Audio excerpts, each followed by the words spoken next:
Eh bien, bonsoir à toutes et à tous, mesdames et messieurs. Nous sommes ravis de vous retrouver à nouveau en direct depuis Paimpol pour la 43e édition de la Solitaire du Figaro. Éric Bompard-Cachemire, nous sommes à moins 2 jours du départ de cette 43e édition. 37 bateaux au départ, ce qui signifie 37 navigateurs et navigatrices engagés sur cette épreuve de prestige. Un départ qui sera retransmis en direct, nous le rappelons, en direct sur Internet. Nous serons ensemble pendant pratiquement 50 minutes dimanche prochain à partir de 12h45, mais également sur France Télévisions, Bretagne, Pays de la Loire et Normandie. Ce soir, nous recevrons dans ce journal M. Jean-Yves de Chaise-Martin, M. le maire de Paimpol, et puis les marins seront avec nous. Anthony Marchand, skipper de Bretagne, Crédit Mutuel Performance, Julien Villillon, Sexo Promotion, Jean-Pierre Nicole, skipper de Bernard Contrôle. Nous recevrons également Éric Savant-Ross pour Figaro Nautisme, mais également Météo Consulte, Sébastien Picot, skipper de Kickers, Corentin Auro, l'espoir de la région Bretagne, Crédit Mutuel. Un petit tour tout à l'heure avec Benjamin Bourgine, qui est journaliste pour Radio France et qui travaillera en l'occurrence pour France Info.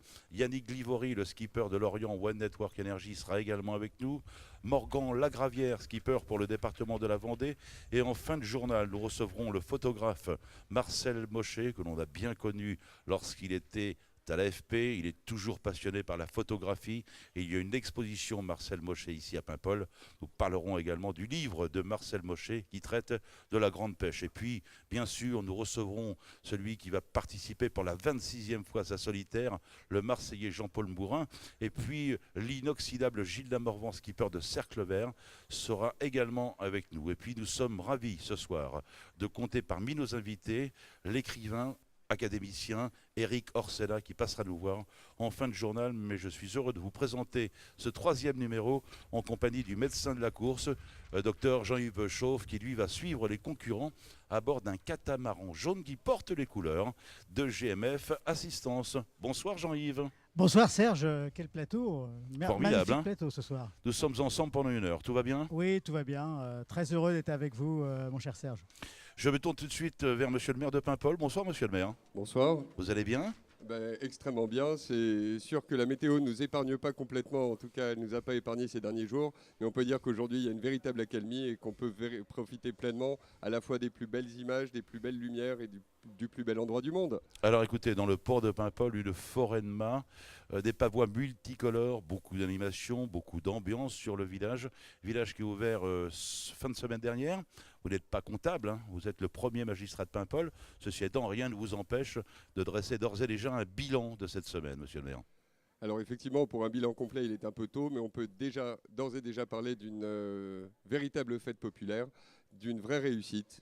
Il suffit d'avoir vécu le prologue, quand on s'est retrouvé à plusieurs milliers de personnes, à mon avis tout un territoire mobilisé et encore bien au-delà. On pouvait voir les skippers applaudis, des skippers émus aussi, parfois, même très souvent, et ils l'ont dit eux-mêmes, parce que c'est dans la vocation, c'est dans l'histoire, c'est dans toute la génétique paimpolaise d'être tourné vers la mer, de regarder ces navigateurs qui nous font tous rêver. Jean-Yves. Oui, c'est vrai que l'histoire de Paimpol, c'est vraiment une sorte de continuité, une sorte de trait d'union entre le passé maritime de Paimpol et donc la solitaire qui est présente ici. Et je me souviens, en début de semaine, quand je suis arrivé avec le bateau dans le chenal, il y avait une lumière, il y avait un spectacle. Je pense qu'on va voir quand même... vous savez, les marins, ils ont toujours la nostalgie du port que l'on quitte. Et je crois qu'on va avoir la nostalgie de Paimpol. Écoutez, c'est très touchant de le dire et aussi beaucoup d'entre eux ont fait leurs premières armes autour de Bréa. On sait que c'est un endroit absolument passionnant à naviguer. On peut y laisser parfois un safran ou râper un peu la coque, mais c'est un endroit à découvrir avec les falaises les plus hautes de Bretagne, avec aussi cet environnement des îlots de Bréa qui est sauvage, naturel, préservé, un véritable endroit où s'émanciper quand on est un navigateur. Paimpol, première fois qui accueille cette solitaire du Figaro, Éric Bompard-Cachemire.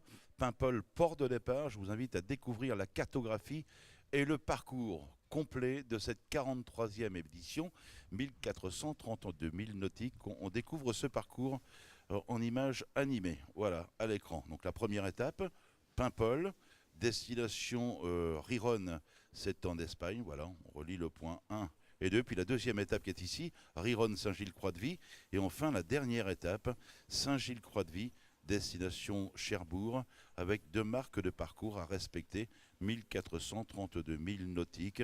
Ça va durer un mois. C'est le lancement ici finalement de la saison touristique à Paimpol. Finalement, cette animation tombe plutôt bien, Jean-Yves de Chesmartin. Oui, dans ces dates, c'est sûr qu'à la fois pour le commerce du territoire, mais aussi bien sûr pour l'image.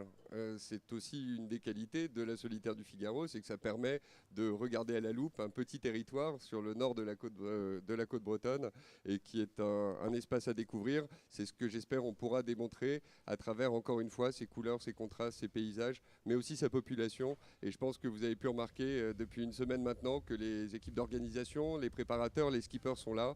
Je pense que chacun a pu voir qu'on était un territoire accueillant, un endroit dans lequel il faisait bon vivre. Et tout le monde s'est impliqué justement sur cette édition de la Solitaire du Figaro Eric Bompard-Cachemire. Je sais que l'Office du tourisme organise notamment une sortie dimanche prochain afin que Paimpolais et Paimpolaises puissent vivre ce départ sur l'eau, ce qui est une belle chose. Oui, sur l'eau, et quoi de plus excitant que de voir ces bateaux qui évoluent. En plus, il y aura un peu de vent, je crois. On a des partenaires de Météo Consult qui nous envoient des nouvelles sur un vent assez tournant, mais qui va garantir le spectacle. Alors, s'il y a quelques embruns, comme on dit chez nous, on n'est pas en sucre. Et ce sera vraiment l'occasion de découvrir un territoire de caractère aussi. Comme je le dis très souvent, on ne vient pas à Paimpol pour se dorer la pilule au soleil. On y vient pour regarder ces côtes sauvages et parfois aussi prendre quelques embruns. Ça forge le caractère. Et puis, donnez-nous quelques endroits de prédilection pour vivre le spectacle dimanche sur le littoral. D'abord, je conseille à tout le monde de venir sur le port de Paimpol le dimanche matin. Déjà à partir 9h. de 9h30. Voilà, 9h, 9h30, les bateaux vont appareiller. C'est toujours un moment très émouvant. Quand les amarres se lâchent, on sait que là, ils partent pour le large. Et ça, c'est un moment à partager. Donc, soyez sur le port de Paimpol à ce moment-là. Puis, si vous avez le courage de vous déplacer à pied, vous pouvez aller vers la pointe de Gilben, vers la pointe de Bilfot, en suivant tout simplement la côte vers l'est. Et là, vous serez aux premières loges pour découvrir l'évolution des bateaux qui viendront virer au moins 2 bouées le long de la côte. Donc, ça va véritablement être un lieu très privilégié pour se retrouver. Sinon, pour ceux qui sont navigateurs, il y a aussi des Paimpolais qui ont des bateaux, donc essayez de venir sur l'eau. Il y a eu un gros succès, bien sûr, sur les vedettes de Bréa, donc ces gros bateaux qui vont suivre l'évolution des skippers sur le départ. Oui, puis je crois que ici, vous savez, l'écluse, le passage d'écluse, c'est la porte vers l'océan, c'est la porte vers la mer. Il y a toute une symbolique. On parle souvent de l'écluse de Saint-Malo, mais maintenant, il va y avoir les écluses de Paimpol qui vont faire partie du mythe de la course au large. J'espère bien et je compte sur vous pour le relayer, pour en parler, pour expliquer que oui, Paimpol est un endroit, non seulement, comme je le disais, où il fait bon vivre, mais surtout un endroit à découvrir dans lequel il faut venir profiter de vos semaines de vacances cet été, profiter de week-ends même simplement, pour venir vous promener sur la côte paimpolaise. Merci d'être venu nous retrouver ce soir dans ce journal. Jean-Yves de Chesmartin, bonne fin de soirée. Rendez-vous dimanche. Vous serez sur la ligne de départ ou à proximité de la ligne de départ, bien évidemment. Merci à vous et surtout, très bon départ et merci de votre invitation. Avec grand plaisir. Dans un instant, nous allons recevoir Anthony Marchand, Jean-Pierre Nicole et un bisu. Ce n'est pas du tout péjoratif. Il s'appelle Julien Villion. Jean-Yves Chaud, vous allez suivre cette course, vous, à bord d'un catamaran. Ça va se passer comment concrètement et quel est encore une fois votre rôle ? Alors effectivement, j'ai l'immense plaisir, parce que même si parfois c'est un peu difficile, la mer n'est pas toujours facile, j'ai l'immense plaisir de vivre cette course à ma façon avec eux. On partage des bancs. Vous savez, la mer, il y a la course qu'on vit à terre et puis il y a notre histoire qu'on partage sur l'eau. On a un moyen de liaison qui est la VHF qui permet d'être en connexion quasi permanente. Et puis on est au cœur des débats puisqu'en fait on navigue au cœur de la flotte. Donc on voit les évolutions, on voit les stratégies et puis on discute à la radio. Donc tout ça nous permet de vivre de façon un peu plus confortable que les concurrents, mais d'être très très partie prenante. Et en plus, j'ai le privilège ou la charge d'être animateur, d'être votre alter ego maritime, complice bien sûr, la nuit. Et donc j'essaye d'aider les gars et les filles à tenir le coup. Alors on a quelques heures de jeu la nuit pour à la fois créer cette convivialité et puis en même temps va permettre de résister au sommeil. Donc voilà, c'est un challenge dans le challenge. Mais vous savez, les marins sont des compétiteurs dans l'âme. Donc dès qu'on leur propose des jeux et des choses, ils sont à fond. Et je sais qu'on va vivre de bons moments. Premier plateau de marins invité, Anthony Marchand, skipper de Bretagne Crédit Mutuel Performance, Jean-Pierre Nicole, heureux de le recevoir, skipper de Bernard Contrôle, et un bisu, Julien Villion, à bord de Sexo Promotion. On commence avec Anthony Marchand. Ce sera la 2e ou 3e participation, Anthony, à cette solitaire. Ça va être ma 3e. Et déjà les classements, hein, 15e en 2010, 9e en 2011, ce qui fait dire et écrire journaliste, belle courbe de progression, garçon qui peut jouer les troubles faits sur l'édition 2012. D'accord avec ça, Anthony? Oui, d'accord avec ça. Je pense qu'on est 15 participants, plus d'une quinzaine à pouvoir jouer les troubles faits. Donc je suis content d'être dedans et c'est sûr que les vieux de la vieille nous donnent du fil à retordre. Voilà, on n'a pas la pression, on a juste envie de faire devant eux. Je pense qu'on a beaucoup moins de pression qu'eux. Avec une vraie chance, c'est de porter les couleurs de la marque Bretagne, j'insiste sur le mot marque Bretagne, Crédit Mutuel, estampillé performance. Ça veut dire qu'on bénéficie d'un entraîneur, d'un budget. Vous êtes pilote officiel quelque part, quoi. Hein. Oui, c'est vrai que c'est une petite écurie. Le 3e bateau, c'est Nicolas Troussel sur le projet Tour de France à la voile en M34. Donc lui, c'est le projet Élite. Donc c'est sûr que ça fait une petite écurie. Ça avait du baume au cœur aussi d'être 3 au sein d'un même sponsor. Voilà, on est associé au pôle Finistère course au large où on s'entraîne tous les 3 et avec aussi d'autres concurrents qui participent à cette solitaire. On est une bonne quinzaine, je pense. Et puis à nos côtés, Jean-Pierre Nicole, skipper de Bernard Contrôle. Lui, c'est pas sa première participation. Je crois que ce sera la 6e, hein, Jean-Pierre. Ouais, bah, ça commence à faire beaucoup, donc je compte plus. Mais il me semble qu'effectivement, c'est un truc comme ça.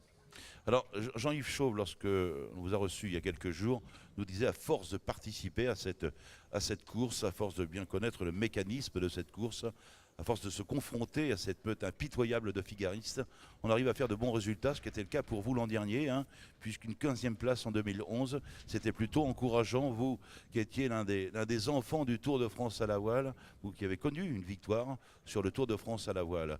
C'est vrai qu'elle est impitoyable, cette meute de figaristes?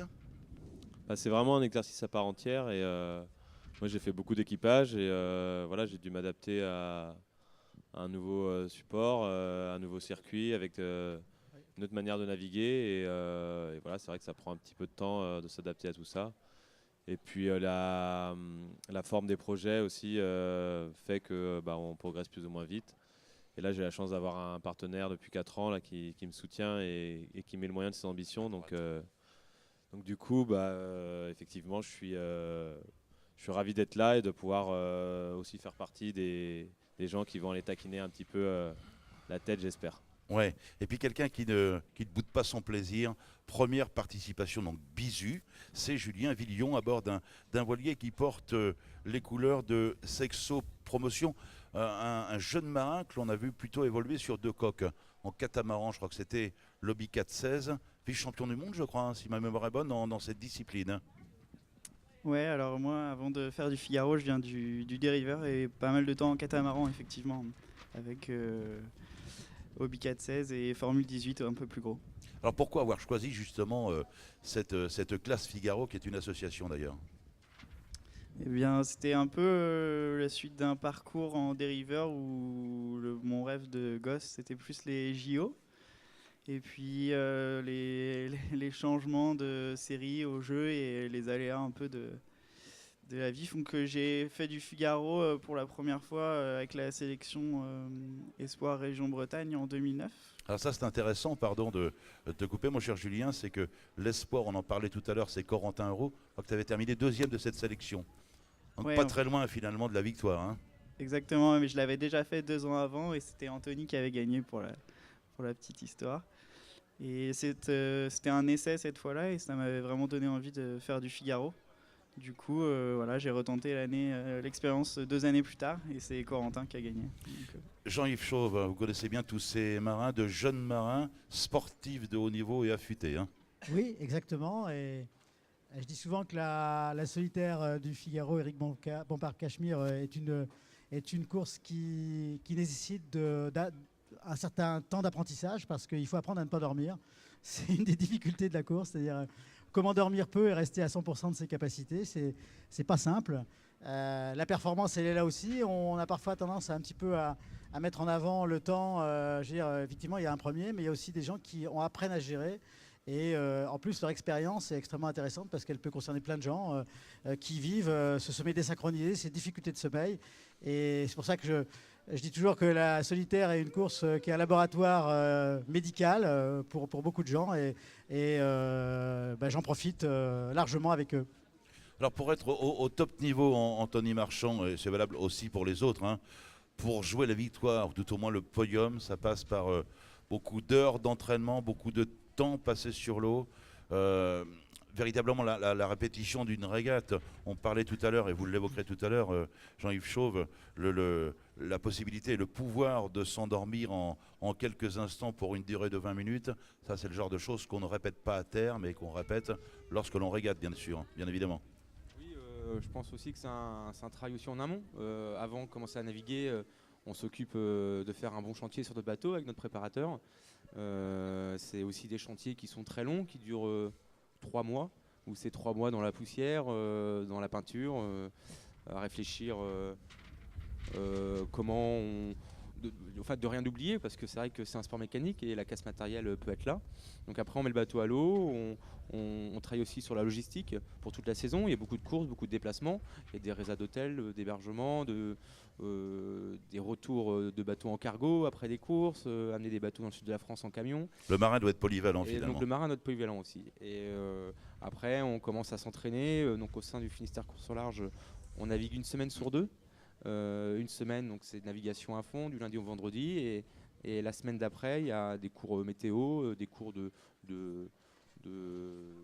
comptabilité par exemple pour ceux qui sont à leur compte, qui ont leur structure, leur société pour pouvoir faire leurs projets. Il y a des cours de prépa mentale, des cours médicaux aussi pour savoir les petites astuces, comment se soigner, parce que on n'utilise pas que des pansements de temps en temps, des fois ça peut aller un peu plus loin. Vous avez à bord le bouquin de Jean-Yves Chauve, Soyez en mer, 2 livres. Ça s'appelle un abonnement alors. Jean-Yves, on fait un petit rappel de ces livres. Oui, donc c'est des guides médicaux pour justement leur permettre d'être un peu le plus autonome possible. Vous savez, ce sport, il est extraordinaire parce qu'il faut être à la fois évidemment un sportif, mais il faut être aussi compétent. Si le moteur tombe en panne, on n'a plus d'énergie et donc il faut savoir réparer un moteur diesel. Vous savez, il n'y a pas beaucoup de sports où on doit savoir faire tout ça. On doit être son propre soigneur, son propre entraîneur, c'est-à-dire savoir à quel moment dormir. En plus, on demande maintenant aux marins d'être des communicants, c'est-à-dire d'être caméraman, metteur en scène, acteur de cinéma. Ils savent bien le faire. Donc voilà, c'est une multiplicité de compétences qu'on retrouve dans peu d'autres sports. Réellement. Attention, surveillez ce nom, Jean-Pierre Nicol, 2011, pas forcément récompensé, pourtant plein de jolis coups.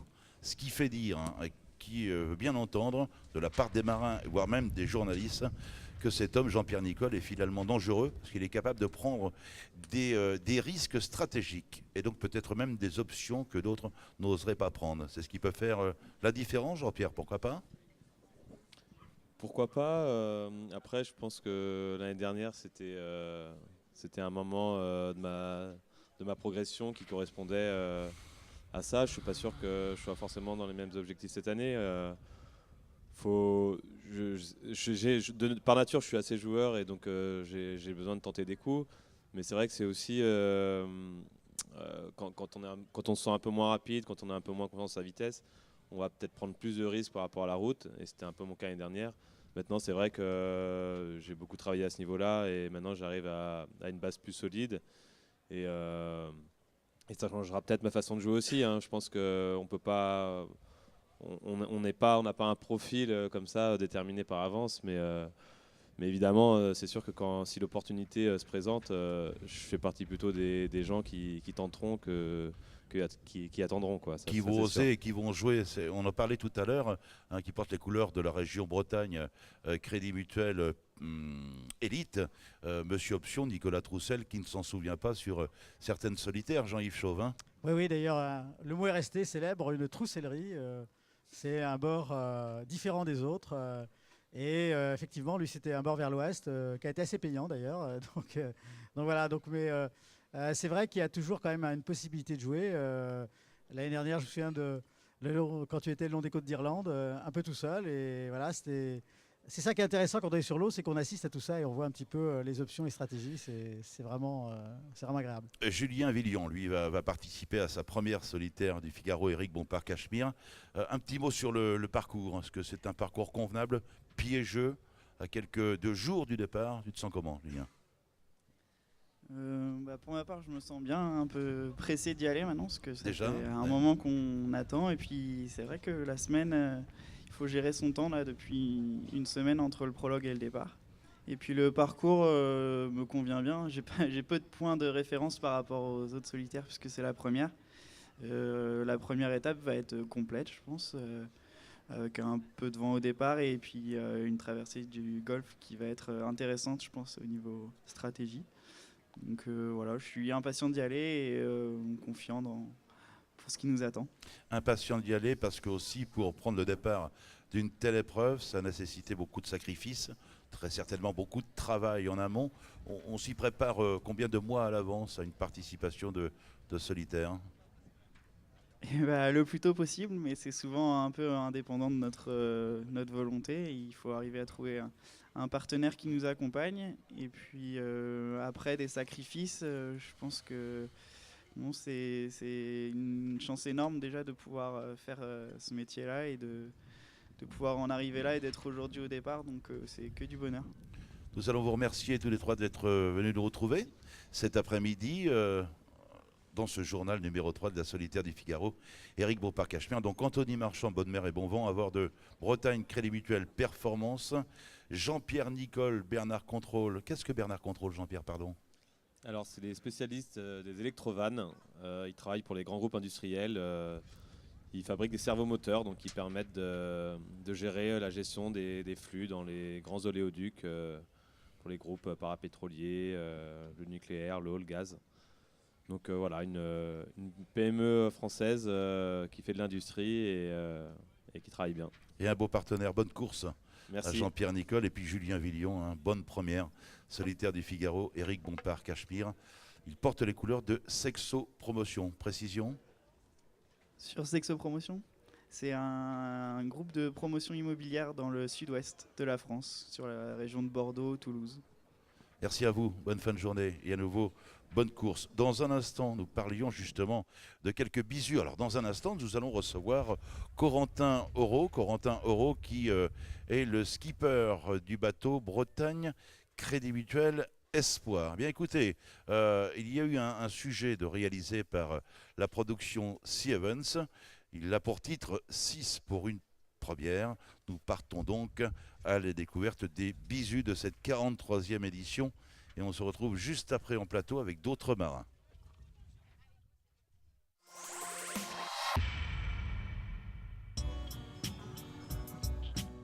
Ciel bouché et pluie intempestive sur Paimpol. Pas de quoi doucher les ardeurs des skippers. Parmi les 37 marins, 6 bisous découvrent l'ambiance d'un départ de solitaire du Figaro, Éric Bompard-Cachemire, pour la toute première fois.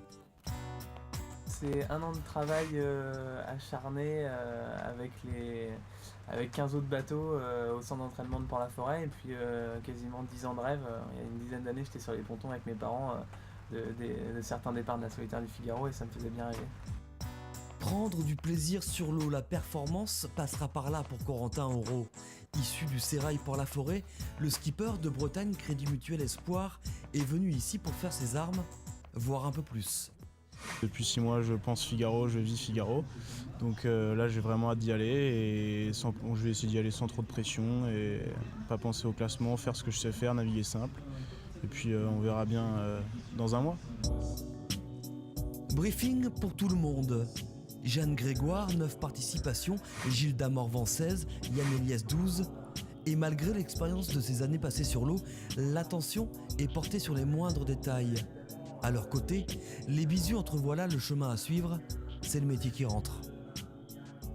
Pour ma part, je suis à Port-la-Forêt, donc voilà, on est habitué à les voir être méticuleux, même après 15 ans de circuit ou plus. Donc non, je suis pas étonné de les voir, même après avoir fait quinzaine de solitaires, toujours pointilleux sur les détails d'ici, poser des questions, et non, ça m'étonne pas. Ces nouveaux venus dans le cercle des solitaires ne devraient pas patienter trop longtemps avant de goûter à l'âpreté d'une course comme celle-ci. L'aventure débute dimanche 24 juin pour ces passagers du vent.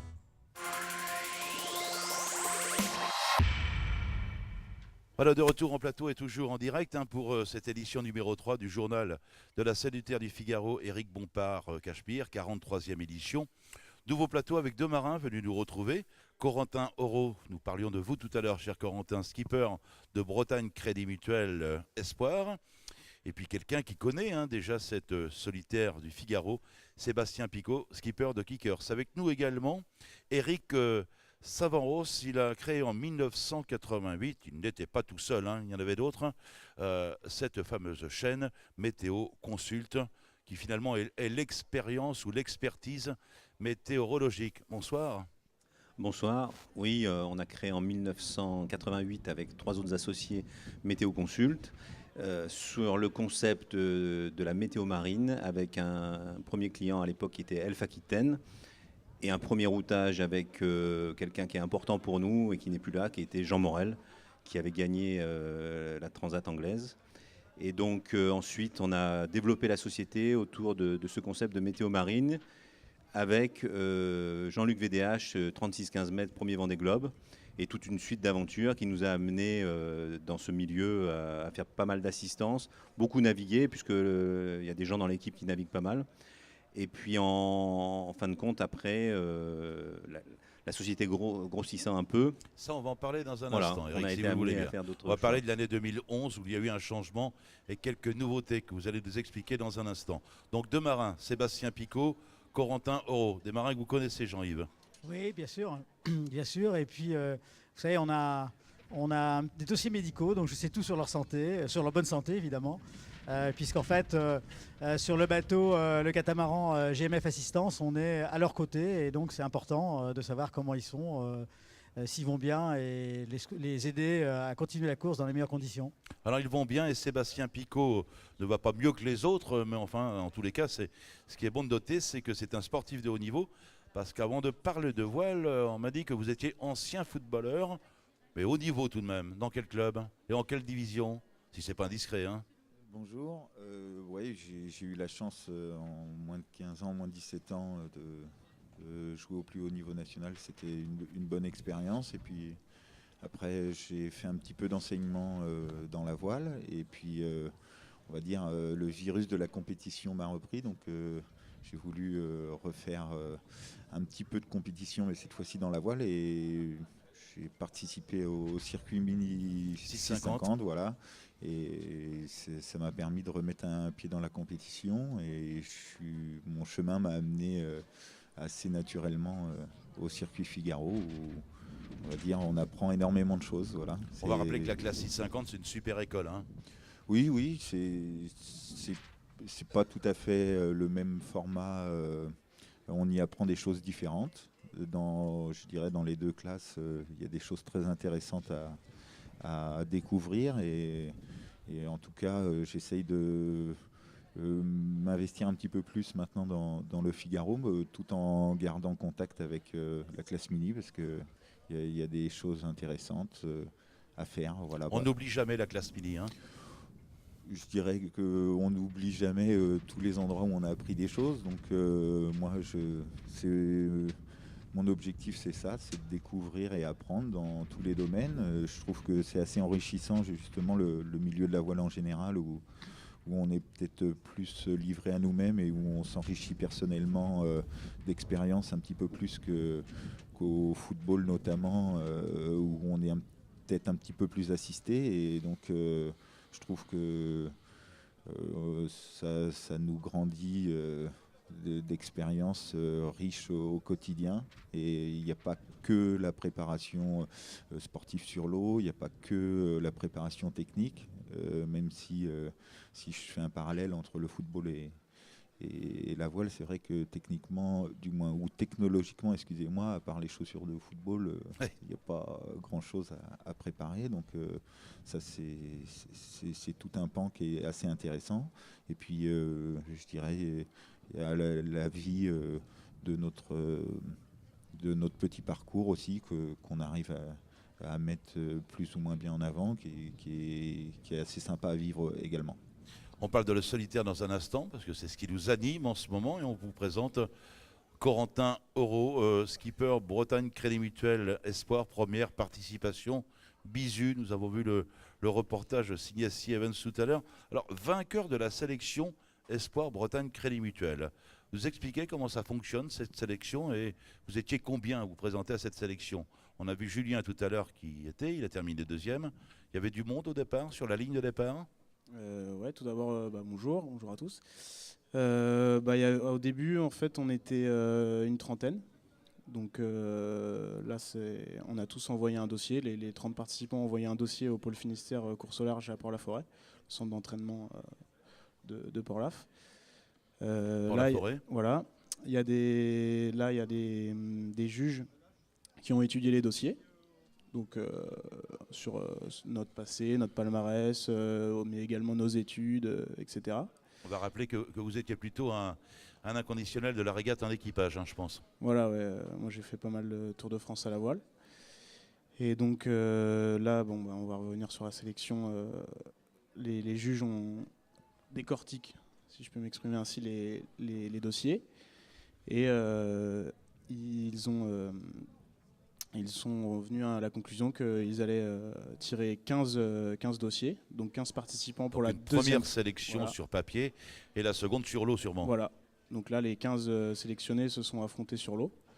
Et donc là il y a également des juges qui nous jugent à tous les postes, à la barre, à la tactique, au réglage, tous les postes qu'on doit faire sur un bateau en course. Et donc The Winner is Corentin Auro, voilà, avec un contrat de 2 ans, ce qui est pas mal. Ce qui est plutôt pas mal, ouais.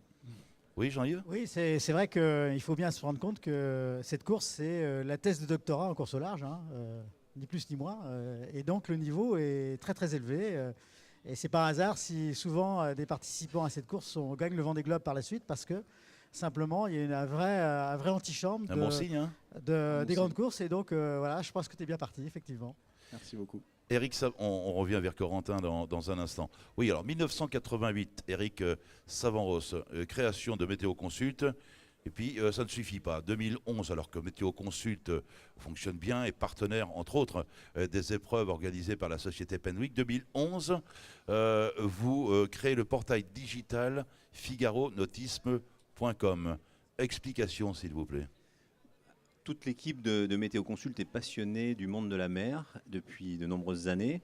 Et on a eu l'idée avec le groupe Figaro qui en fin de compte avait pas mal de choses dans le monde de la mer, mais qui n'étaient pas vraiment complètement, je dirais, impliquées au sens large. Il y avait la Solitaire du Figaro qui était une très belle course, mais disons que la direction du Figaro ne s'en occupait pas complètement ou la laissait de côté. Donc on s'est dit, une Météo Consult, ok, on va essayer de faire un pôle nautisme avec évidemment la Solitaire, Météo Consult marine, et puis également créer un portail autour du monde de la mer, parce qu'en vieillissant, les gens de Météo Consult s'étaient aperçus qu'il y avait beaucoup de choses qui nous intéressaient.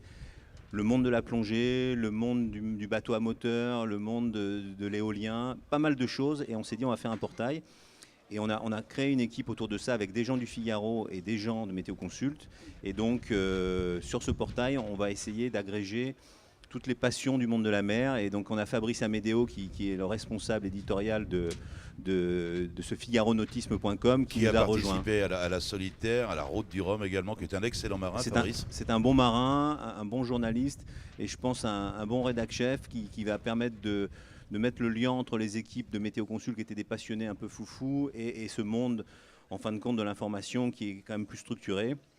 Et on a une bonne alchimie tous ensemble. Et voilà, le portail a été lancé il y a 3 semaines. Ça fonctionne déjà très très bien, puisqu'on est aux alentours déjà de 200 000 VU en projection sur le mois de juin, ce qui est pas mal. Voilà, visiteurs uniques. Et donc on va vraiment s'intéresser à tout le monde de la mer en général et du littoral également, parce qu'il y a vraiment pas mal de choses à venir. Et comme le disait mon voisin de gauche, c'est effectivement l'avenir pour beaucoup de gens qui vont vivre sur le littoral. Alors longue vie à www.figaronautisme.com. Voilà, merci beaucoup et on va tout faire pour que ça marche bien. Avec grand plaisir. Jean-Yves, vous voulez ajouter quelque chose? Je crois que Eric, si je connais bien l'histoire de la course du Figaro, c'est une course que vous connaissez bien? La course du Figaro, on a, nous, Météo Consult, sponsorisé un marin qui est évidemment dans l'équipe, c'est Gilles Curie. On l'a sponsorisé, c'est un ami d'enfance, on l'a sponsorisé pendant 5 ans. Il est arrivé que, je dirais, 2e à Cherbourg, mais c'est une course qu'on adore. C'est Gilles, donc, est le directeur de course maintenant. Donc c'est un milieu qu'on aime beaucoup et qu'on va essayer de suivre le plus longtemps possible. Et maintenant, on place aux jeunes pour nous aider à poursuivre l'aventure, mais on sera là pour les entraîner. Merci Eric Savant-Ross. Sébastien Picot, ambition sur cette 43e édition de cette solitaire du Figaro, Eric Bompard-Cachemire. On s'est fixé un objectif dans le classement. Progresser par rapport à l'année passée, mais c'est pas très original. Il se trouve que voilà, le prologue était une bonne mise en jambe, il y avait pas mal de vent, donc musclé, c'était assez musclé, c'était très beau. Voilà, c'est vrai que le cadre était assez exceptionnel ici à Paimpol. Moi, personnellement, c'est vrai que j'espère que je vais progresser par rapport à l'année dernière. C'est ma 2e édition, donc j'attends de voir comment se déroule un petit peu le contexte météo sur chaque étape, et j'espère que le jeu restera ouvert jusqu'à la fin pour que toutes les personnes qui suivent la solitaire soient tenues en haleine jusqu'au bout. Ouais, soient passionnées jusqu'au bout, c'est vrai. Voilà, en espérant qu'il y aura plusieurs routes possibles pour arriver jusqu'aux étapes, aux villes-étapes d'arrivée, voilà. Et puis ce qui rend notre activité super intéressante, c'est que on puisse se poser la question jusqu'à la fin de qui va l'emporter. Et puis j'espère que en fait les scénarios météo seront indécis jusqu'au bout. Ça, on va le savoir dans quelques instants, parce que Cyril Duchesne, à nouveau de Météo Consult, va venir nous retrouver dans 3 à 4 minutes.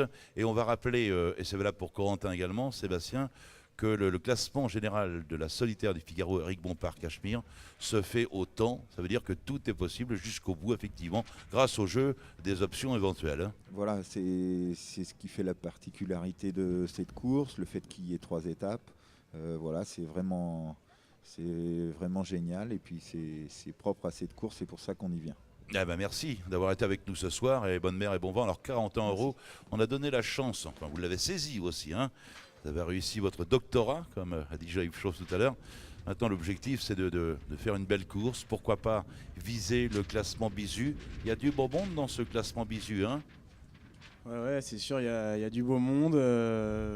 On est 5 ou 6, on est 6 cette année, donc, dont 5 je pense à pouvoir jouer la victoire de ce classement. Donc ça va être une grosse bagarre intense pendant un mois, et moi c'est ce que je suis venu chercher, une grosse bagarre, et je vais aussi essayer de prendre un maximum de plaisir. L'objectif aussi, pourquoi pas se faire remarquer pour peut-être assurer l'avenir avec un partenaire qui pourrait miser sur Corentin en haut. Ouais, voilà, c'est une chance que m'offre le pôle Finistère Course au Large, le Crédit Mutuel et la région Bretagne de me montrer, entre guillemets. Donc je vais essayer de faire du mieux que je peux. Bonne course, et on va vous libérer parce que je crois qu'il y a une séance de dédicace maintenant sur l'espace région Bretagne. Merci Corentin Henrault, merci Sébastien Picot, Eric Savant-Ross, merci d'avoir été avec nous ce soir, et bonne soirée à tous les 3. Jean-Yves Chauve, encore un petit mot sur votre travail sur cette solitaire du Figaro, Eric Bompard-Cachemire. Oui, ce que je voulais dire, c'est que la difficulté de cette course, c'est que finalement, c'est 3 courses. Donc en fait, quand on a... Oui, chaque étape est une course elle-même. Chaque étape est une course. Alors donc quand on revient à terre, on retrouve la vie terrestre avec un rythme de vie à terre, et il faut de nouveau se reprogrammer avec ces phases de sommeil d'un quart d'heure, 20 minutes. Vous savez que les marins dorment parfois 1 heure par jour simplement, parfois encore moins. Et pour ne pas dormir, ils ne mangent pas. Donc vous voyez que c'est vraiment un sport où on se met dans le rouge en permanence, et c'est un des seuls moyens qu'on a trouvé pour rester performant. Et puis évidemment aux étapes, après avoir passé des dizaines d'heures à la barre, sous les embruns, sous les vagues, dans le froid, les marins sont un peu meurtris. On a une équipe de kinés ostéopathes, de GMF Assistance qui sont là pour les réparer pendant tout le temps d'escale, et je crois que les marins sont très très heureux de pouvoir repartir de nouveau en forme et armes égales pour l'étape suivante. Merci Jean-Yves Chauve. Quel temps fera-t-il demain à Paimpol, dimanche sur la ligne d'arrivée ou de départ plus précisément, pardonnez-moi, 12h50. Il était avec nous hier par téléphone, il était à Paris, il est aujourd'hui ici à Paimpol et comme par miracle, notre ami de Météo Consult arrive, il fait beau. Bonsoir Cyril Duchesne. Oui, bonjour Serge. Effectivement, j'ai ramené le soleil dans la valise, donc c'est bien. Et ça devrait durer demain, puisqu'on sera sous l'influence d'une petite bulle anticyclonique. Donc on va profiter d'une belle journée de samedi.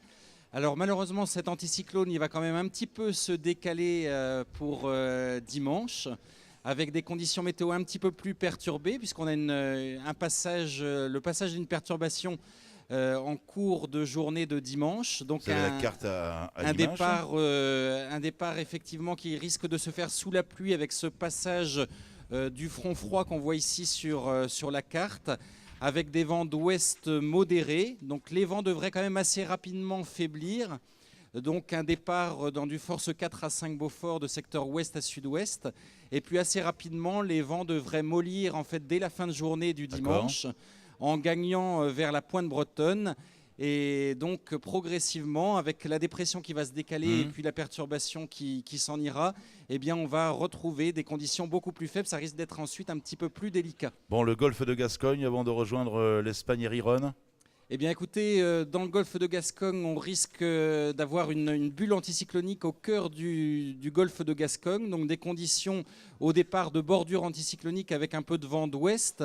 Et puis ensuite, très vite, eh bien, les conditions de vent devraient être de plus en plus faibles, avec donc la petite difficulté qu'auront sans doute les skippers pour traverser cette bulle anticyclonique avant de retrouver un petit peu plus de vent, du vent qui sera cette fois-ci orienté à l'est au sud de l'anticyclone en se dirigeant vers Riron. Donc en fait, ça va être des conditions assez variables tout au long de la course. Bon départ pour tout le monde, très certainement dimanche. Du spectacle tout de même. Voilà, du spectacle, ça sera sans doute assez musclé, avec une mer assez agitée au large. Serez-vous là demain, Cyril Duchesne? Tout à fait.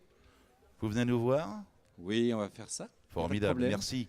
Bonne soirée. Nouveau plateau avec Benjamin Bourgine, notre ami de Radio France, Yannick Livory, One Network Energy, et un nom à retenir, Morgan Lagravière. Jean-Yves Chauve, un petit mot sur la météo, vous êtes concerné, vous Oui, on est concerné. Nous, on ne va pas être malheureux. Vous savez, on a d'abord un très bon cuisinier à bord, donc c'est déjà l'essentiel. Et puis, je pense. Vous êtes combien à bord du catamaran, pardon? Après, à bord du catamaran, GMF Assistance, nous sommes 5. Donc, moi, je suis hors quart et j'ai un quart de deux marins. Ce que je voulais dire simplement, c'est qu'il ne faut pas considérer que c'est plus difficile dans le mauvais temps. Les marins, le plus dur, c'est dans le petit temps, parce qu'il faut aller chercher les risées. Et c'est un travail sur un plan justement de la concentration qui n'est pas facile. Et il faut rester concentré à la recherche du moindre souffle d'air. Et ça, c'est pas facile. Avec nous, Benjamin Bourgine, l'homme de Radio France, où le sport s'exprime, mais la voix sur cette 43e édition de la Solitaire du Figaro, Éric Bompard-Cachemire, sera celle de Benjamin Bourgine sur les réseaux France Bleu, mais également sur France Info. Benjamin, bonsoir. Bonsoir Serge, sur France Info d'abord, et puis pour les radios locales qui en feront la demande, parce qu'elles suivent au plus près leur propre skipper, bien sûr. France Inter également, qui dans ses éditions de sport donne régulièrement des nouvelles de la voile. De quelle façon allez-vous suivre cette 43e édition? Vous embarquez à bord du bâtiment de la Marine nationale? Voilà, exactement, c'est la nouveauté pour le journaliste qui est embarqué sur cette épreuve de la Solitaire du Figaro pour Radio France. C'est la première fois qu'on va monter à bord du bateau de la Marine. Avant, c'était le Cormoran, cette année, ce sera le Tétis, et c'est vrai que ce sera une manière de suivre au plus près cette course, de voir exactement les conditions dans lesquelles les marins font leur course, leurs étapes, et ce sera, je pense, vraiment différent et beaucoup mieux en termes de suivi. Des sujets réguliers, vous avez des horaires précis à nous proposer sur France Bleu ou sur France Info? Pour ceux qui sont auditeurs des France Bleu en Bretagne et partout, les journaux le matin, c'est 7h, 8h, 9h, 6h dès le premier. Régulièrement, il y aura des nouvelles à 7h et 8h, et puis pendant les étapes. Et puis sur France Info, même chose, entre 7h et 9h régulièrement, des sujets dans les journaux, et puis un reportage un peu plus complet de 2 minutes qui tournera avec plusieurs diffusions dans la journée, l'après-midi ou le matin. Merci Benjamin, vous n'avez pas le droit d'avoir de favoris, vous, je crois. Si, j'ai le droit. Pardon? Si, j'ai le droit, mais je pense qu'il y en a pas loin de 37. Oui, il y en a 37, effectivement, difficile de se prononcer. Merci. Tu restes avec nous si tu veux bien, hein, Avec quelques plaisir. instants. Yannick Livory, skipper de One Network Energy, est avec nous et Morgan Lagravière, skipper de Vendée. Combien de participations, Morgan, sur cette solitaire du Figaro, Eric Bompard-Cachemire? Une participation, je pense, et premier bisu l'an dernier? Exactement, mais moi c'est du coup ma deuxième participation cette année. J'ai une année d'expérience derrière moi et toujours autant d'envie de participer à cette solitaire du Figaro. Alors quelqu'un qui a marqué les esprits, Yannick Livory était présent l'an dernier, non? Si, tout à fait. L'année dernière, c'était ma deuxième participation et cette année, ça sera donc la troisième. Morgan Lagravière, première participation, premier bisu, 7e au général. Admiratif. Admiratif. C'est vrai qu'on assiste là, depuis quelques années à l'éclosion de jeunes qui ont un format bien construit, une tête bien faite et qui apprennent très très vite. Alors qu'avant, on pouvait estimer quand même avoir 2-3 saisons avant de commencer à gravir les échelons. Là, première saison, ils sont déjà devant, quoi. Alors, une différence, pardonnez-moi, hein, il n'y a rien de péjoratif, entre un amateur averti et éclairé qu'est Yannick Livory, parce qu'il a un boulot à côté, et Morgan Lagravière qui est skipper professionnel. On arrive à trouver un petit peu de temps pour s'entraîner, pour bien préparer cette solitaire, Yannick? Là, c'est vrai que là, je reviens de la Transat AG2R qu'on avait faite entre Concarneau et Saint-Barth. La différence, l'énorme différence, c'est que tous les gens qui sont dans les centres, dans les différents pôles, ils tournent à peu près à minimum 200 jours par an de navigation, en entraînement et en course. Moi, bon an, mal an, entre la Transat, la solitaire, plus quelques week-ends, si j'arrive à taper les 80 jours par an, c'est voilà. Bon, la différence se fait essentiellement ici, c'est normal. Et après, il y a le talent quand même, parce que c'est quand même des jeunes talentueux. Benjamin Bourgine, Morgan Lagravière va s'exprimer dans un instant. Comptez sur lui, il est là aussi pour ça. Ça a été sûrement la révélation de l'année 2011 sur la solitaire, Morgan. Hein. Et oui, le plateau bisu l'an dernier était très très fourni. C'est pas pour dire que cette année il ne le sera pas, mais vraiment en nombre déjà ils sont beaucoup moins nombreux. Cette année 6, ça va pas être la même bagarre. L'an dernier, c'est vrai que dès la première étape, il y a Xavier Macaire qui avait été dans le top 5 à Caen. Et tout de suite on s'était dit que ça allait être une année assez tendue pour les bisus et Morgan a tiré son épingle du jeu plus que bien. Alors Morgan Lagravière, avant de faire son apparition encore une fois dans ce cercle dit impitoyable des figaristes, il s'est consacré plutôt à la voile légère et d'ailleurs même quelques préparations olympiques. Alors pour le grand public, pour les personnes qui nous regardent en ce moment sur Internet, qu'appelez-vous voile légère? Que sont ces bateaux? En fait, la voile olympique, c'est un petit peu particulier. C'est des bateaux qui sont beaucoup plus petits que les Figaro. C'est des bateaux aux alentours des 5 mètres de long et on est entre 1 et 3 à bord. Et voilà, c'est en fait l'objectif de participer à des épreuves sur ces bateaux qui sont des épreuves à la journée. C'est un jour de pouvoir être sous les couleurs de la France aux Jeux Olympiques. Donc voilà. Donc moi, j'ai navigué pendant 6 ans sous les couleurs de l'équipe de France en 49er. C'était donc un bateau double parmi les 11 séries représentées aux Jeux Olympiques. Et donc voilà. Et donc en fait, j'étais remplaçant aux Jeux Olympiques de Pékin en 2008. Avec un terrain de jeu d'entraînement qui pouvait s'appeler éventuellement Océan Indien entre Maurice et Réunion? Exactement. En fait, moi, j'ai appris la voile sur l'île de la Réunion où je suis né. J'ai vécu 18 ans là-bas, donc j'ai eu ma formation. En fait, j'ai reçu ma formation là-bas en optimisme puis en 420 et effectivement, dans les périodes de vacances, j'avais l'habitude de traverser en fait entre l'île de la Réunion et l'île Maurice, qui sont des îles qui sont relativement proches, mais sympa comme terrain de jeu quand même. Hein. Effectivement, ouais, c'est des conditions. On est quand même assez rapidement baigné dans le grand bain avec des conditions qui peuvent être parfois très musclées, donc un bon entraînement. Quoi. Peut-être pas les traverser en 420 quand même. Non, sur des bateaux plus gros quand même. Yannick Livory, l'ambition sur cette solitaire du Figaro, Eric Bompard-Cachemire du Marin orienté. Ouais, l'ambition déjà, c'est bon, on regardait un petit peu on faisait un peu des stats. Et en fait, on s'est rendu compte qu'on avait déjà fait un podium avec 2 autres personnes. Mais c'est pas un bon podium parce que bon, il y a Jean-Paul qui est le plus âgé, il y a Didier qui est en 2e position et moi qui est en 3e. Didier Bouillard. Donc c'est un podium parmi tant d'autres. Bon, vous, c'est un classement en fonction de la date de naissance. Hein. Voilà, déjà, on en a déjà un podium. C'est déjà pas mal, mais bon, c'est pas très réjouissant pour les années à venir quand même. Et non, autrement, c'est une place. C'est vrai qu'effectivement, au milieu de tableau, ça nous irait bien. Mais je reviens un petit peu à ce que disait Morgan. C'est vrai que moi, j'ai eu aussi la chance de faire 6 ans en équipe de France de voile en voile olympique. J'allais le préciser. Pour les Jeux de Barcelone. Et c'est vrai que c'est une bonne école. Et moi, je pense que ça a été la meilleure école que j'ai pu avoir pour la voile, pour la suite, mais aussi au niveau professionnel.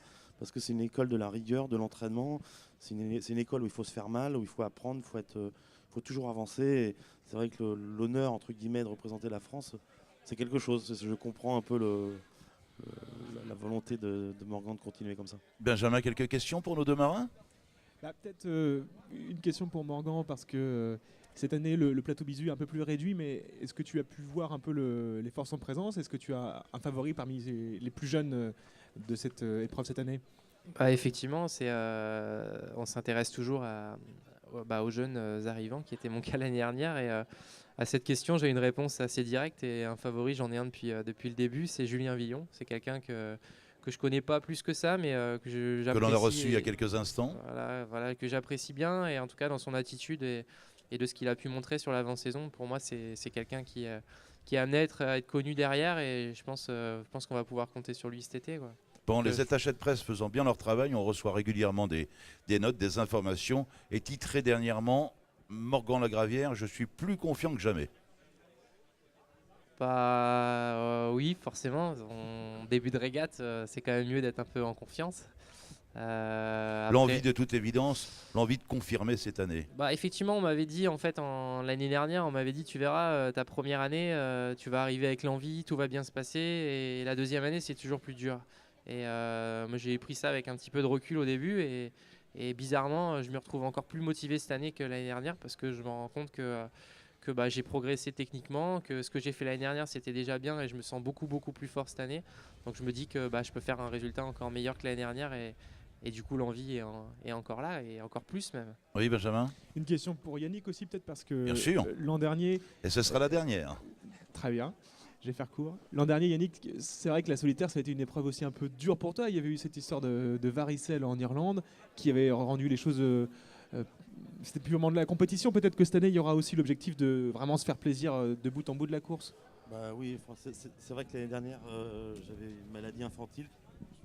Oui, l'année dernière, c'est vrai que j'avais une maladie infantile, c'est-à-dire la varicelle que j'avais eue à partir de Caen. Donc toute la fin de la solitaire, ça avait été fait vraiment difficilement. Donc j'ai regardé sur mon carnet de santé, j'ai tout fait. Donc voilà. Donc maintenant, place au sport et vivement dimanche qu'on puisse attaquer, quoi. Visiblement, le micro de Yannick Livori fonctionne. Bon, oui, effectivement.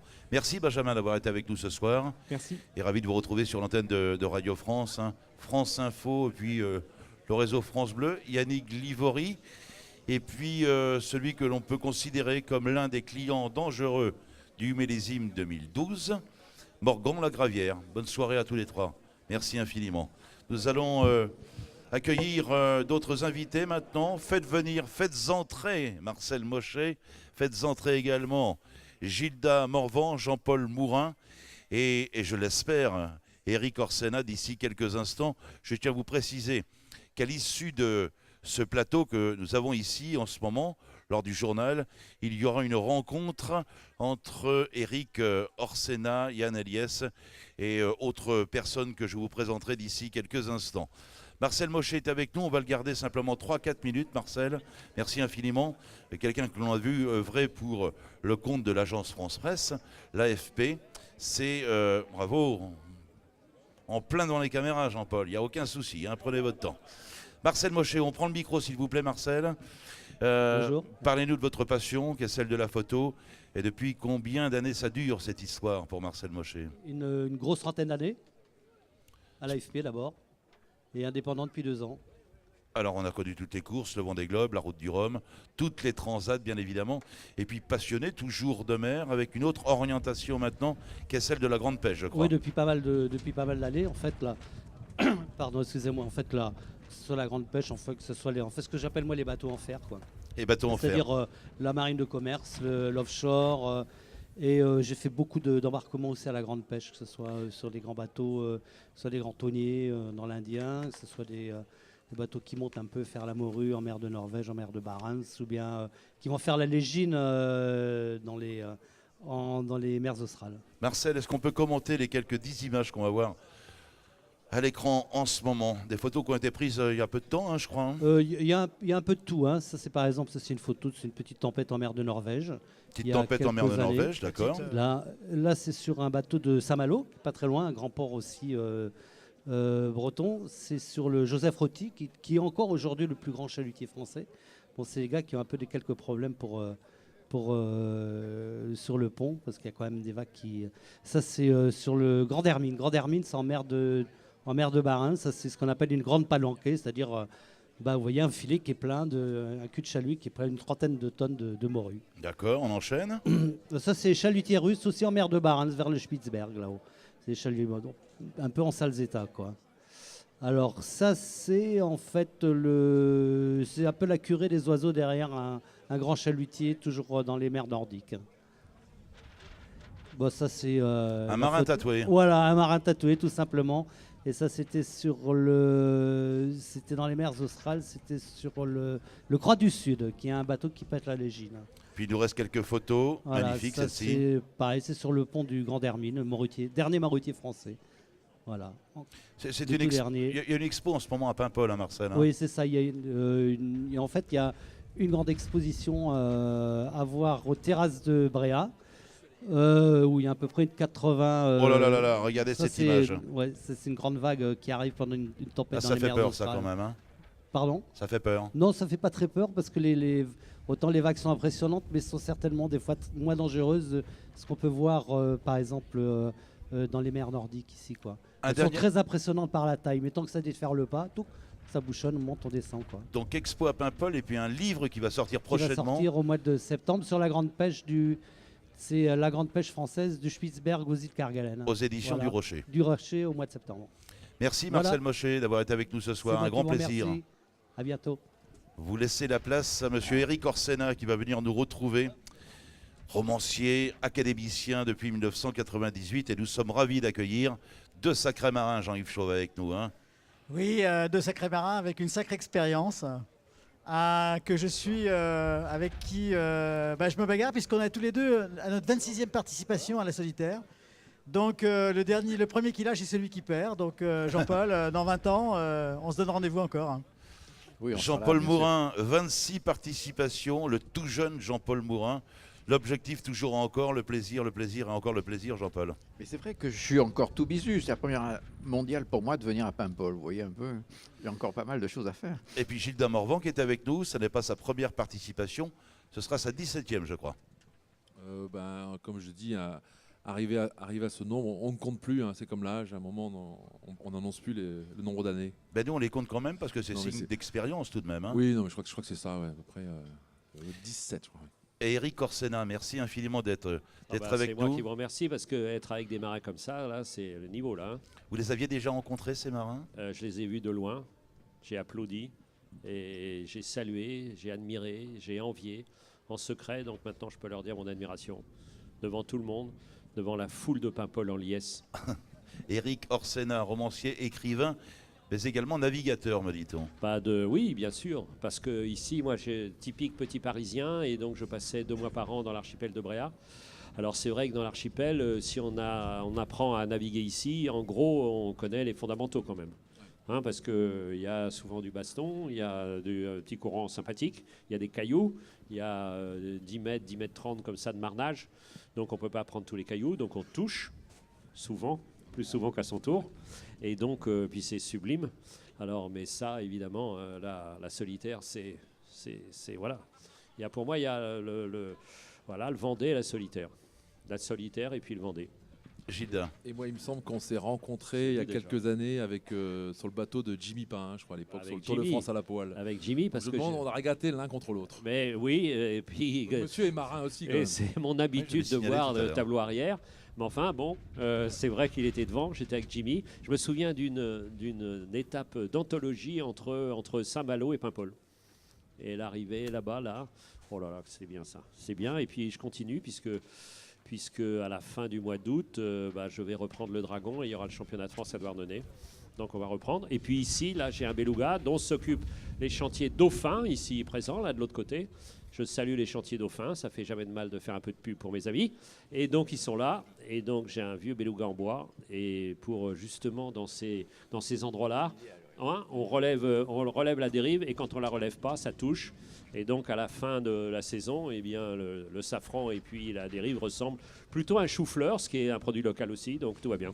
Eric, vous restez avec nous. On a encore 2-3 petites questions, notamment cette Mais je suis vraiment impressionné. Pardon, parce que je suis un peu bavard, parce que moi j'écris. Vous avez raison. Je suis là tout seul, mais voir des marins comme lui, là, c'est alors. Moi, c'est gamin comme ça, c'est admiration, quoi. Je vis par. Voilà, c'est grâce à vous. Mais nous aussi, on vit grâce à vos bouquins. Eh ben, merci. Surtout, ça nous fait rêver, nous. Alors, Gilda Morvan, 17 participations, me semble-t-il 4 podiums. Quelqu'un sur lequel il faut compter, Jean-Yves Chauve. Quelqu'un que vous connaissez bien. Oui. Alors, Gilda est dans le coup depuis très longtemps. Et je pense qu'effectivement, en plus, il arrive avec une belle victoire, là, il y a peu de temps. Hein. Transat AG2R, la mondiale. Transat AG2R, donc je pense qu'il va être repéré de près. Là, on va le suivre de près. Et il va y avoir la meute derrière lui, mais il va se défendre. On dit souvent que Gilda Morvan... On voit le Yann pas loin, là. Il y a un sacré client, là. Ah, Yann Eliès, oui. Oh là là, regarde. Que nous recevrons demain soir. Il regarde avec tendresse, mais enfin, en même temps, circonspection, comme on dit à l'Académie. Est-ce un concurrent, Gilda Morvan? C'est un local, surtout. Hein. Il est dangereux, hein, donc il connaît bien le coin. Il est dangereux. Il connaît bien le terrain. C'est pas loin. Il connaît même les plages. Il est aussi... Il connaît les plages, c'est vrai, au plus, dans le coin. Voilà. Comme on dit, Sissi connaît. Celui-ci connaît, effectivement. Vous avez raison. Gilda, un voisin que l'on estime, que l'on admire, c'est Jean-Paul Mourin, qui est considéré, grâce à son accent chantant, un petit peu comme le poète de la mer, puisqu'il nous transporte ou nous projette tout à coup dans un univers plutôt poétique. Alors Jean-Paul, toujours le même plaisir, encore une fois, avec un partenaire, Groupe SNEF. Oui, mais c'est vrai que j'ai un petit œil un peu comme Eric, mais je ne l'ai pas encore concrétisé, mais j'ai très envie d'écrire peut-être un jour un petit bouquin sur mes facéties de voile, voilà. Et effectivement, il y a la compétition qui prend une partie du cerveau et une autre partie qui reste en éveil, en admiration, en songe, en philosophie, voilà, tout ça. Ça me plaît beaucoup. Oui, et puis 26 ans de solitaire, ça laisse des souvenirs quand même. Hein. Je crois qu'on en a partagé pas mal. La nuit, dans des situations, dans des brumes improbables. Voilà, donc c'est des conditions qui sont aussi pour nous des grands souvenirs. Et je dis, c'est vrai que c'est notre 26e, mais c'est une cure de jouvence. Moi, je trouve que tous les ans, je retrouve Jean-Paul aussi jeune que l'année précédente. Donc voilà, donc on va continuer encore. Ça, c'est un théorème médical. Chaque solitaire fait diminuer de 3 ans. Oui, c'est ça. Je vais faire ma thèse. C'est le théorème. Je vais refaire c'est une le thèse. théorème du docteur. Il faut continuer. On rentre en maternelle bientôt. Il faut continuer, donc Gilda Morvan. Hein. Ouais, je crois que ça tient en forme. C'est vrai que il faut rester affûté justement pour se bagarrer, parce que le bateau n'est pas facile. Puis bon, il y a beaucoup de jeunes qui arrivent, qui s'entraînent, qui se préparent, donc c'est pas la cool. Donc vraiment, tout le monde est affûté. Je crois que là, sur les 38 bateaux au départ, il y aura une belle bagarre, il y a toujours un bon plateau. Je crois qu'Yann Eliès, il vient pas non plus se promener non plus. Je pense pas, non. Il s'est préparé, il s'est affûté, donc il est aussi prêt. Et je crois comme beaucoup de grand nombre de concurrents, quoi. C'est vrai qu'on parle des amateurs, mais les amateurs se préparent aussi, donc ça promet quand même une belle bagarre. Et il va nous déclarer tout cela demain, puisqu'il sera notre invité, Yann Eliès. La victoire qu'il manque à Gilda Morvan, c'est peut-être cette année, sur cette solitaire du Figaro Éric Bompard-Cachemire. C'est tout le bonheur qu'on va souhaiter à celui qui porte les couleurs de Cercle Vert depuis 14 ou 15 ans. Et puis on va inviter également Jean-Paul Mourin à prendre beaucoup de plaisir, à nous le faire partager, surtout. Ça, c'est important. Hein. Le style Jean-Paul Mourin que tout le monde apprécie. J'essaierai, mais c'est vrai que Jean-Yves, toutes les nuits, il nous anime d'une manière formidable et qu'il a une valeur ajoutée dans cette course. Il n'y a pas que le vent, il y a aussi Jean-Yves Chauve. Voilà. Merci. Et puis un petit mot pour terminer avec Eric Orsena. Je voudrais que vous nous parliez d'une association qui vous tient à cœur, une association qui est du côté de Rochefort-sur-Mer. C'est la reconstruction d'un magnifique navire. Oui, ça c'est un rêve assez fou. Un certain soir, on était 3 avec le maire de Rochefort, un ami, Bénédicte Donnelly, et je crois qu'on avait un petit peu abusé du pinot local. Et on a vu une forme de radoube qui était vide, et on s'est dit ça serait mieux qu'elle soit pleine d'un bateau. En bois. En bois. Et le lendemain, on s'est dit, qu'est-ce qu'on a dit hier soir? Et on a dit, on va reconstruire à l'identique le bateau de Lafayette. Donc c'est quand même une frégate de 60 mètres de long, hors tout. À ce jour, 3,5 millions de personnes ont visité le chantier, ce qui nous a permis de le financer. Magnifique. Puisque 70% du budget, c'était ça. Et donc la grande fête, c'est 6-7 juillet. puisqu'on va changer de forme. On va faire sortir le bateau et le mettre pour la nuit sur la Charente et revenir sur une autre forme. Et on va finir la construction interne. Ensuite, le mâté, 47 mètres de tirant d'air, un tiers de plus de la surface de voilure du Belém. Et on commencera les essais dans la mer des Pertuis en 2014 et on traverse la mare en 2015. Merci Eric Orsena. Est-ce qu'il paraît que le bois qui a fait ce bateau, c'est du bois qui vient de France évidemment, oui, qui a été sorti de la vase parce qu'il était en stock de l'époque de Louis XIV, c'est pas ça? Le problème, c'est que à l'époque, on mettait 8 mois pour le construire parce qu'il y avait une main-d'œuvre captive au sens strict puisque c'était des bagnards. Nous, on n'a pas les mêmes habitudes avec le droit du travail et puis on n'avait pas les mêmes budgets. Donc ça a duré 10 ans. Donc évidemment les bois ils séchaient donc de manière différente, donc il y avait des trous. Enfin maintenant ça va et on a vu le bateau il flotte. Donc mais c'est vrai des forêts un peu partout et il y avait une partie du bois qui depuis ce temps-là, depuis le temps de Louis XIV attendait. Et d'ailleurs la corderie royale que je vous engage à visiter est construite sur un radeau. Sur un radeau de chêne, parce qu'elle est dans un endroit qui est un marécage. Et c'est un bâtiment énorme. Mais arrêtez-moi, parce que je peux parler des heures et des heures, notamment de ça. C'est ça les poètes. 373 mètres de long, la corderie. Puisque sur un bateau comme l'Hermione, il y a 45 km de cordage de tout diamètre. 45 km. Merci Eric Orsena. Oui, pardon. Mais je vous en prie. C'était un grand plaisir de vous accueillir ici. Merci à Gilda Morvan. Merci à Jean-Paul Mourin. Pierre va se mettre ici entre Jean-Yves Chauve et moi. Dans un instant, vous allez présenter une émission, Pierre, en compagnie d'Eric Orsena et de Yann Eliès. De quoi s'agit-il? On va essayer d'aborder le thème de l'écriture et de la navigation. Donc tout un programme. Alors on est évidemment bien humble devant Eric et sur la partie écriture, mais on va quand même essayer d'aborder tout ça. Donc on sera bien sûr piloté par la bibliothèque de Paimpol, hein, donc Marina qui va nous cuisiner sur ce thème, hein, et ma foi on va essayer de voir ça avec le maximum de précision. Merci à vous Pierre, jusqu'à 19h. Jean-Yves Chauve, merci. Rendez-vous demain et dimanche, un jour du départ. Et à très bientôt Jean-Yves. Oui, à très bientôt.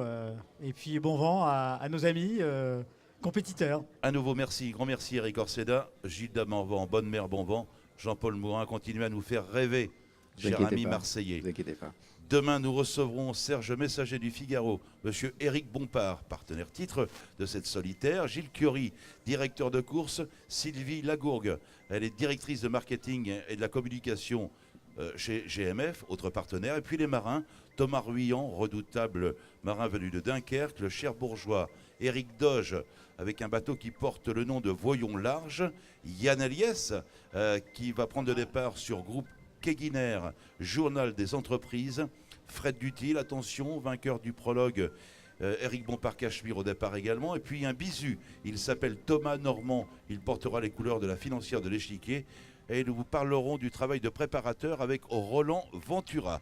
J'aimerais remercier les personnes qui ont travaillé pour mettre en place ce numéro 3 du journal de la solitaire, Laurent Yonker, Jean-Christophe Vilgier, Jennifer Sock, Florian Squarnec, Aurélien Gorette, Jean-Valéry Terrasco et pour être complet, Jo Norroy. On se retrouve demain, non pas à 17h, mais à 17h30 et pendant une heure, donc jusqu'à 18h30. Merci de votre attention et rendez-vous demain, 43e édition de la solitaire du Figaro. Éric Bompard-Cachemire, 37 acteurs et actrices qui vont nous faire du spectacle pendant un mois. Le départ sera donné dimanche, précisément à 12h passées de 50 minutes. À très bientôt. Et merci de votre fidélité. Bonsoir.